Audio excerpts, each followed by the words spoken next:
ರಾಜ್ಯ ಕಾಂಗ್ರೆಸ್ನಲ್ಲಿ ರಾಜಣ್ಣ ಪತ್ರ ಬಿರುಗಾಳಿಯನ್ನೇ ಎಬ್ಬಿಸಿದೆ. ರಾಹುಲ್ ಗಾಂಧಿಗೆ ಪತ್ರವನ್ನ ಬರೆದ ಕುರಿತು ರಾಜಣ್ಣ ಪ್ರತಿಕ್ರಿಯೆ ನೀಡಿದ್ದಾರೆ. ವೋಟರ್ ಲಿಸ್ಟ್ ಡ್ರಾಪ್ ವೇಳೆ ಬಿಎಲ್ಎ ನೋಡಬೇಕಿತ್ತು, ಬ್ಲಾಕ್ ಕಾಂಗ್ರೆಸ್ ಅಧ್ಯಕ್ಷರು ಮುತುವರ್ಜಿ ವಹಿಸಬೇಕಿತ್ತು.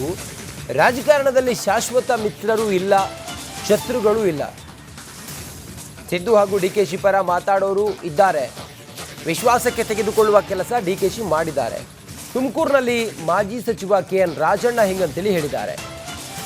ರಾಜಣ್ಣನವರದ್ದೇ ಚರ್ಚೆ. ಈಗ ರಾಜಣ್ಣನವರು ಡಿಕೆ ಶಿವಕುಮಾರನ್ನ ಭೇಟಿ ಮಾಡಿದ್ರು ಅನ್ನೋದೇ ಚರ್ಚೆ. ಇದರ ಬಗ್ಗೆ ಅವರೇ ಪ್ರತಿಕ್ರಿಯೆ ನೀಡಿದ್ದಾರೆ. ಬನ್ನಿ ನೋಡೋಣ.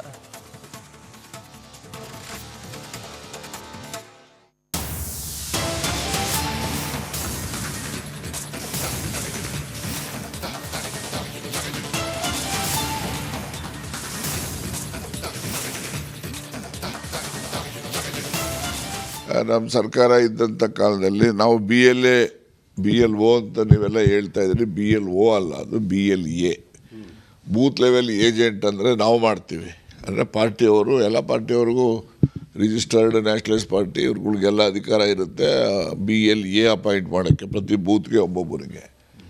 BLO ಅಪಾಯಿಂಟ್ ಮಾಡೋದು ಆಫೀಸರ್ಸ್ ಮಾಡ್ತಾರೆ. BLA ನಮ್ಮವನು ಇರ್ತಾನಲ್ಲ, ಅವನು ಅದನ್ನು ಇವರು ಡ್ರಾಫ್ಟ್ ವೋಟರ್ಸ್ ಲಿಸ್ಟನ್ನ ಪಬ್ಲಿಷ್ ಮಾಡಿದಾಗ ನೋಡಬೇಕಿತ್ತು ಅವನು. ಈಗ ನಾವೆಲ್ಲ ನಮ್ಮ ಕಾನ್ಸ್ಟಿಟ್ಯೂನ್ಸಿಗಳಲ್ಲಿ ನಾವೆಲ್ಲ ಬೂತಲ್ಲೂ ಕೂಡ ತರದು ನೋಡ್ತೀವಿ, ಮಾಡ್ತೀವಿ. ಈ ಸಿಟಿಗಳಲ್ಲಿ ಏನು ಕಷ್ಟ ಅಂತ ಹೇಳಿದ್ರೆ, ಈ ಹೊಸಬ್ರು ತಿಳ್ಕೊಂಬಿಡ್ತಾರಲ್ಲ, ಯಾರು ಸೇರಿದ್ದಾರೆ ಏನು ಎತ್ತ ಅವ್ರು ಪತ್ತೆ ಮಾಡೋದೇ ಕಷ್ಟ. ಆದರೆ ಒಂದೊಂದು ಮನೆಗೆ ಸಣ್ಣ ಸಣ್ಣ ರೂಮ್ಗೆ 60 ಜನ 100 ಜನ ಸೇರಿಸ್ಬಿಟ್ಟಿರ್ತಾರಲ್ಲ, ಅದನ್ನು ನಾವು ಸಂಶಯದ ಆಧಾರದ ಮೇಲೆ ಪರಿಶೀಲನೆ ಮಾಡಿ ಆಗಲೇ ಕೂಡ ನಾವು ಅದನ್ನು ಡಿಲೀಟ್ ಮಾಡಿಸ್ಬೇಕಾಗಿದ್ದಂಥ ಜವಾಬ್ದಾರಿ BLAಗಳಿಗೂ ಇರ್ತದೆ. ಆ BLAಗಳು ಸರಿಯಾಗಿ ಕೆಲಸ ಮಾಡ್ತಾರಾ ಇಲ್ವಾ ಅನ್ನೋದು ನೋಡ್ತಕ್ಕಂಥದ್ದು ನಮ್ಮ ಪಕ್ಷ ಜಿಲ್ಲಾ ಕಾಂಗ್ರೆಸ್ ಇರುತ್ತೆ, ತಾಲೂಕು ಕಾಂಗ್ರೆಸ್, ಬ್ಲಾಕ್ ಕಾಂಗ್ರೆಸ್ ಇರ್ತವೆ. ಅವ್ರುಗಳು ಅಧ್ಯಕ್ಷಗಳು ಅವ್ರುಗಳು ಎಲ್ಲ ಸರಿಯಾಗಿ ಮುತುವರ್ಜಿ ವಹಿಸಿದ್ದರೆ ಆ ಒಂದು ಪ್ರಮಾದ ತಪ್ಪಿಸ್ಬೋದಾಗಿತ್ತು ಅಂತಕ್ಕಂಥದ್ದಷ್ಟು. ಸಿದ್ದರಾಮಯ್ಯನವರು ದೆಹಲಿಗೆ ಹೋಗಿ ಅವರು ದೆಹಲಿಯಿಂದ ಅಲ್ಲಿ ಅನುಮತಿ ತಗೊಂಡು ಮಾಡಬೇಕು. ಅವರು ಈಗಾಗಲೇ ಒಮ್ಮೆ ಕೇಳಿದ್ದಾರೆ. ಅವರಿಗೆ ಈ ಮಧ್ಯೆ ಇದೆಲ್ಲ ಗೊಂದಲ ಬಂದಿದ್ದರಿಂದ ಅದು ನಿಧಾನ ಆಗಿದೆ. ನೆಕ್ಸ್ಟು ಈಗ ಡಿಸೆಂಬರ್ ತಿಂಗಳು 25 ಮೇಲೆ ಕ್ರಿಸ್ಮಸ್ ಎಲ್ಲ ಶುರುವಾಗ್ತದೆ. ಮತ್ತು ರಾಹುಲ್ ಗಾಂಧಿಯವರು ಅವೈಲಬಿಲಿಟಿನೂ ಕೂಡ ಕಡಿಮೆ ಇದೆ. ದೆಹಲಿಗೆ ಅವರು ರಾಹುಲ್ ಗಾಂಧಿ ಅವರನ್ನು ಭೇಟಿ ಮಾಡಿ ಬಂದ ನಂತರ ರೀಶಫಲ್ಲು ಮತ್ತೊಂದು ಮಗದೊಂದು ಏನೆಲ್ಲ ಇದ್ದಾವೆ ಅದನ್ನು ತೀರ್ಮಾನ ಮಾಡ್ತಾರೆ. ಕಾರಣದಲ್ಲಿ ಯಾರು ಶಾಶ್ವತವಾಗಿ ಶತ್ರುಗಳಿರೋದಿಲ್ಲ, ಶಾಶ್ವತವಾಗಿ ಮಿತ್ರರು ಇರೋದಿಲ್ಲ. ಸೊ ರಾಜಕೀಯದಲ್ಲಿ ಫ್ಲೆಕ್ಸಿಬಿಲಿಟಿನೂ ಇರಬೇಕಾಗ್ತದೆ. ಹಾಗಾಗಿ ಅವರು ಈಗ ಎಲ್ಲರೂ ಕೂಡ ಭೇಟಿ ಮಾಡಿ, ನನ್ನೊಬ್ಬನೇ ಅಂತಲ್ಲ, ಎಲ್ಲರೂ ಕೂಡ ಯಾರೆಲ್ಲ ಸಿದ್ದರಾಮಯ್ಯನವರ ಬಣದಲ್ಲಿರ್ತಕ್ಕಂಥವರು ಯಾರಿದ್ದಾರೆ, ಆದರೆ ಒಟ್ಟಾರೆ ಎಲ್ಲ ಕಾಂಗ್ರೆಸ್ ಬಣ ಅದು ಇಟ್ಕೋಬೇಕು. ಅದನ್ನು ಈಗ ಬಣವಾರು ಮಾತಾಡುವಾಗ ಶಿವಕುಮಾರ್ ಕಡೆ ಇರೋರು ಸ್ವಲ್ಪ ಜನ ಇದ್ದಾರೆ, ಈ ಕಡೆನೂ ಸ್ವಲ್ಪ ಜನ ಇದ್ದಾರೆ. ಹಿಂಗೆಲ್ಲ ಇರ್ತಾರೆ ಬಣದ ರಾಜಕಾರಣದಲ್ಲಿ. ಯಾರ್ಯಾರು ಎಲ್ಲೆಲ್ಲಿ ಗುರ್ತಿಸ್ಕೊಂಡಿರ್ತಾರೆ ಅವ್ರನ್ನೆಲ್ಲ ವಿಶ್ವಾಸಕ್ಕೆ ತಗೊಳ್ಳೋ ಅಂಥದ್ದು ಪ್ರಯತ್ನ ಮುಖಂಡರುಗಳು ಎಲ್ಲರೂ ಮಾಡ್ತಾರೆ. ಆ ಥರ ಶಿವಕುಮಾರ್ ಅವ್ರದ್ದು ಮಾಡಿದ್ದಾರೆ. ಅಪೆಕ್ಸ್ ಬ್ಯಾಂಕ್ ಏನು ಚರ್ಚೆ ಏನಿಲ್ಲ. ಇನ್ನು ನೆನ್ನೆ ಕ್ಯಾಲೆಂಡರ್ ಹಾಕೋರೆ, ಇನ್ನು ಡೈರೆಕ್ಟ್ರುಗಳು ಆಗಬೇಕು. ಡೈರೆಕ್ಟ್ರುಗಳು ಆದ ಮೇಲೆ ಮಿಕ್ಕಿದ್ದು ಈಗ 21 ಬ್ಯಾಂಕ್ಗಳನ್ನು 21 ಜನ ಡೈರೆಕ್ಟ್ರುಗಳು ಬರ್ತಾರೆ. 21 ಜಿಲ್ಲಾ ಬ್ಯಾಂಕ್ ಇದ್ದಾವೆ. ಪ್ರತಿಯೊಂದು ಜಿಲ್ಲಾ ಬ್ಯಾಂಕ್ನ ಒಬ್ಬ ಪ್ರತಿನಿಧಿ ಅಪೆಕ್ಸ್ ಬ್ಯಾಂಕಿನ ಆಡಳಿತ ಮಂಡಳಿಗೆ ಬರ್ತಾರೆ. ಆ ಜಿಲ್ಲಾ ಬ್ಯಾಂಕ್ ಪ್ರತಿನಿಧಿಗಳು ಯಾರನ್ನು ಬೇಕೋ ಅವರ ಅಧ್ಯಕ್ಷರನ್ನ ಉಪಾಧ್ಯಕ್ಷರನ್ನ ಚುನಾವಣೆ ಮಾಡ್ತಾರೆ. ಇಲ್ಲ ಆ ಥರದ ಅವೆಲ್ಲ ಏನು ಚರ್ಚೆ ಆಗಲಿಲ್ಲ. ಈವನ್ ನೀವು ಹೇಳ್ದಂಗೆ ಅಪೆಕ್ಸ್ ಬ್ಯಾಂಕ್ದು ಏನೋ ಚರ್ಚೆ ಎಲ್ಲೂ ಆಗಿಲ್ಲ, ಶಿವಕುಮಾರ್ ಅವ್ರ ಹತ್ರನೂ ಆಗಿ. ರಾಜ್ಯ ಕಾಂಗ್ರೆಸ್ನಲ್ಲಿ ರಾಜಣ್ಣ ಪತ್ರ ಬಿರುಗಾಳಿಯನ್ನೇ ಎಬ್ಬಿಸಿದೆ. ರಾಹುಲ್ ಗಾಂಧಿಗೆ ಪತ್ರವನ್ನ ಬರೆದ ಕುರಿತು ರಾಜಣ್ಣ ಪ್ರತಿಕ್ರಿಯೆ ನೀಡಿದ್ದಾರೆ. ವೋಟರ್ ಲಿಸ್ಟ್ ಡ್ರಾಪ್ ವೇಳೆ BLA ನೋಡಬೇಕಿತ್ತು, ಬ್ಲಾಕ್ ಕಾಂಗ್ರೆಸ್ ಅಧ್ಯಕ್ಷರು ಮುತುವರ್ಜಿ ವಹಿಸಬೇಕಿತ್ತು. ರಾಜಕಾರಣದಲ್ಲಿ ಶಾಶ್ವತ ಮಿತ್ರರು ಇಲ್ಲ, ಶತ್ರುಗಳು ಇಲ್ಲ. ಸಿದ್ದು ಹಾಗೂ ಡಿಕೆಶಿ ಪರ ಮಾತಾಡೋರು ಇದ್ದಾರೆ. ವಿಶ್ವಾಸಕ್ಕೆ ತೆಗೆದುಕೊಳ್ಳುವ ಕೆಲಸ ಡಿಕೆಶಿ ಮಾಡಿದ್ದಾರೆ. ತುಮಕೂರಿನಲ್ಲಿ ಮಾಜಿ ಸಚಿವ ಕೆಎನ್ ರಾಜಣ್ಣ ಹಿಂಗಂತೇಳಿ ಹೇಳಿದ್ದಾರೆ. ರಾಜಣ್ಣನವರದ್ದೇ ಚರ್ಚೆ. ಈಗ ರಾಜಣ್ಣನವರು ಡಿ ಕೆ ಶಿವಕುಮಾರನ್ನ ಭೇಟಿ ಮಾಡಿದ್ರು ಅನ್ನೋದೇ ಚರ್ಚೆ. ಇದರ ಬಗ್ಗೆ ಅವರೇ ಪ್ರತಿಕ್ರಿಯೆ ನೀಡಿದ್ದಾರೆ, ಬನ್ನಿ ನೋಡೋಣ.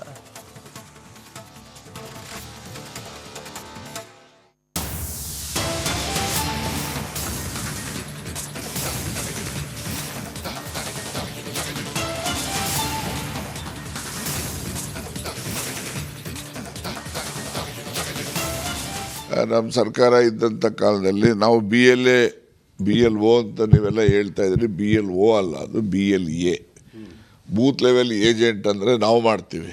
ಅಂದರೆ ಪಾರ್ಟಿಯವರು, ಎಲ್ಲ ಪಾರ್ಟಿಯವ್ರಿಗೂ ರಿಜಿಸ್ಟರ್ಡ್ ನ್ಯಾಷನಲಿಸ್ಟ್ ಪಾರ್ಟಿ ಇವ್ರುಗಳಿಗೆಲ್ಲ ಅಧಿಕಾರ ಇರುತ್ತೆ BLA ಅಪಾಯಿಂಟ್ ಮಾಡೋಕ್ಕೆ, ಪ್ರತಿ ಬೂತ್ಗೆ ಒಬ್ಬೊಬ್ಬರಿಗೆ.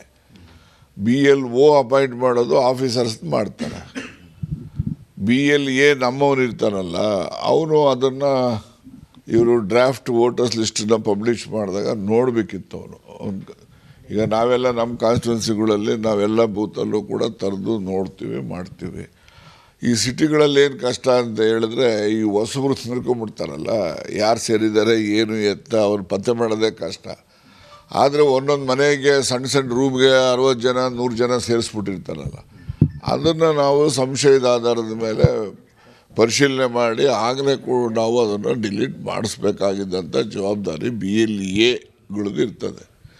ಆ BLAಗಳು ಸರಿಯಾಗಿ ಕೆಲಸ ಮಾಡ್ತಾರಾ ಇಲ್ವಾ ಅನ್ನೋದು ನೋಡ್ತಕ್ಕಂಥದ್ದು ನಮ್ಮ ಪಕ್ಷ ಜಿಲ್ಲಾ ಕಾಂಗ್ರೆಸ್ ಇರುತ್ತೆ, ತಾಲೂಕು ಕಾಂಗ್ರೆಸ್, ಬ್ಲಾಕ್ ಕಾಂಗ್ರೆಸ್ ಇರ್ತವೆ. ಅವ್ರುಗಳು ಅಧ್ಯಕ್ಷಗಳು ಅವ್ರುಗಳು ಎಲ್ಲ ಸರಿಯಾಗಿ ಮುತುವರ್ಜಿ ವಹಿಸಿದ್ದರೆ ಆ ಒಂದು ಪ್ರಮಾದ ತಪ್ಪಿಸ್ಬೋದಾಗಿತ್ತು ಅಂತಕ್ಕಂಥದ್ದಷ್ಟು. ಸಿದ್ದರಾಮಯ್ಯನವರು ದೆಹಲಿಗೆ ಹೋಗಿ ಅವರು ದೆಹಲಿಯಿಂದ ಅಲ್ಲಿ ಅನುಮತಿ ತಗೊಂಡು ಮಾಡಬೇಕು. ಅವರು ಈಗಾಗಲೇ ಒಮ್ಮೆ ಕೇಳಿದ್ದಾರೆ. ಅವರಿಗೆ ಈ ಮಧ್ಯೆ ಇದೆಲ್ಲ ಗೊಂದಲ ಬಂದಿದ್ದರಿಂದ ಅದು ನಿಧಾನ ಆಗಿದೆ. ನೆಕ್ಸ್ಟು ಈಗ ಡಿಸೆಂಬರ್ ತಿಂಗಳು 25 ಮೇಲೆ ಕ್ರಿಸ್ಮಸ್ ಎಲ್ಲ ಶುರುವಾಗ್ತದೆ. ಮತ್ತು ರಾಹುಲ್ ಗಾಂಧಿಯವರು ಅವೈಲಬಿಲಿಟಿನೂ ಕೂಡ ಕಡಿಮೆ ಇದೆ. ದೆಹಲಿಗೆ ಅವರು ರಾಹುಲ್ ಗಾಂಧಿ ಅವರನ್ನು ಭೇಟಿ ಮಾಡಿ ಬಂದ ನಂತರ ರೀಶಫಲ್ಲು ಮತ್ತೊಂದು ಮಗದೊಂದು ಏನೆಲ್ಲ ಇದ್ದಾವೆ ಅದನ್ನು ತೀರ್ಮಾನ ಮಾಡ್ತಾರೆ. ಕಾರಣದಲ್ಲಿ ಯಾರು ಶಾಶ್ವತವಾಗಿ ಶತ್ರುಗಳಿರೋದಿಲ್ಲ, ಶಾಶ್ವತವಾಗಿ ಮಿತ್ರರು ಇರೋದಿಲ್ಲ. ಸೊ ರಾಜಕೀಯದಲ್ಲಿ ಫ್ಲೆಕ್ಸಿಬಿಲಿಟಿನೂ ಇರಬೇಕಾಗ್ತದೆ. ಹಾಗಾಗಿ ಅವರು ಈಗ ಎಲ್ಲರೂ ಕೂಡ ಭೇಟಿ ನನ್ನೊಬ್ಬನೇ ಅಂತಲ್ಲ, ಎಲ್ಲರೂ ಕೂಡ ಯಾರೆಲ್ಲ ಸಿದ್ದರಾಮಯ್ಯನವರ ಬಣದಲ್ಲಿರ್ತಕ್ಕಂಥವರು ಯಾರಿದ್ದಾರೆ, ಆದರೆ ಒಟ್ಟಾರೆ ಎಲ್ಲ ಕಾಂಗ್ರೆಸ್ ಬಣ ಅದು ಇಟ್ಕೋಬೇಕು. ಅದನ್ನು ಈಗ ಬಣವಾರು ಮಾತಾಡುವಾಗ ಶಿವಕುಮಾರ್ ಕಡೆ ಇರೋರು ಸ್ವಲ್ಪ ಜನ ಇದ್ದಾರೆ, ಈ ಕಡೆನೂ ಸ್ವಲ್ಪ ಜನ ಇದ್ದಾರೆ. ಹಿಂಗೆಲ್ಲ ಇರ್ತಾರೆ ಬಣದ ರಾಜಕಾರಣದಲ್ಲಿ.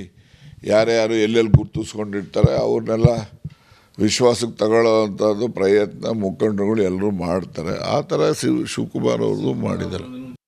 ಅಪೆಕ್ಸ್ ಬ್ಯಾಂಕ್ ಏನು ಚರ್ಚೆ ಏನಿಲ್ಲ. ಇನ್ನು ನೆನ್ನೆ ಕ್ಯಾಲೆಂಡರ್ ಹಾಕೋರೆ, ಇನ್ನು ಡೈರೆಕ್ಟ್ರುಗಳು ಆಗಬೇಕು. ಡೈರೆಕ್ಟ್ರುಗಳು ಆದ ಮೇಲೆ ಮಿಕ್ಕಿದ್ದು ಈಗ 21 ಬ್ಯಾಂಕ್ಗಳನ್ನು 21 ಜನ ಡೈರೆಕ್ಟ್ರುಗಳು ಬರ್ತಾರೆ. 21 ಜಿಲ್ಲಾ ಬ್ಯಾಂಕ್ ಇದ್ದಾವೆ.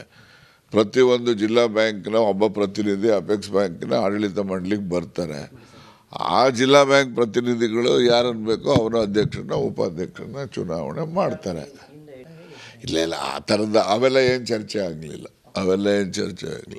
ಈವನ್ ನೀವು ಹೇಳ್ದಂಗೆ ಅಪೆಕ್ಸ್ ಬ್ಯಾಂಕ್ದು ಏನೋ ಚರ್ಚೆ ಎಲ್ಲೂ ಆಗಿಲ್ಲ. ಶಿವಕುಮಾರ್ ಅವ್ರ ಹತ್ರನೂ